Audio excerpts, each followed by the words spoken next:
there, welcome back to the channel, where we dive into the exciting world of finance and trading. Today, we're breaking down a topic that I know a lot of you have been curious about: Forex trading. If you've ever wondered what Forex is or how it works, you are in the right place. So, let's start with the basics. Forex, short for foreign exchange, is the largest financial market in the world. Yeah, you heard that right. We're talking about a daily trading volume of over $6 trillion, way more than the stock market. But what does that really mean? Well, Forex is where you exchange one currency for another. If you've ever traveled internationally, you've already participated in the Forex market without even knowing it. Remember when you traded your US dollars for euros or yen? That's Forex in action. The goal in Forex trading is to take advantage of fluctuations in currency values. Basically, you buy a currency when it's low and sell it when it's high, or vice versa if you're short selling. Unlike the stock market, Forex trading doesn't have a physical exchange, like the New York Stock Exchange. Instead, it's done over the counter, which means trades happen directly between participants,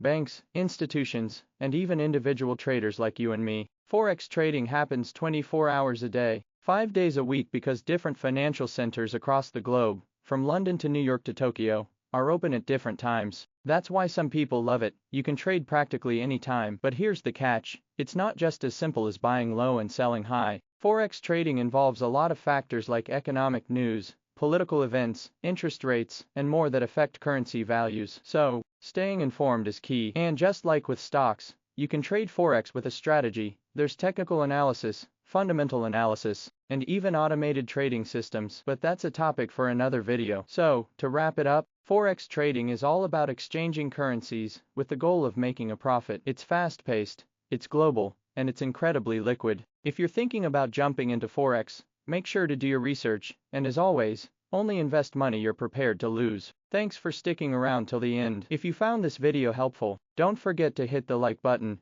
and subscribe for more content on finance and trading. Got any questions about Forex? Drop them in the comments below, and I'll see you in the next video. Take care and happy trading. Watch next: how to choose the right Forex broker. Subscribe for more trading tips.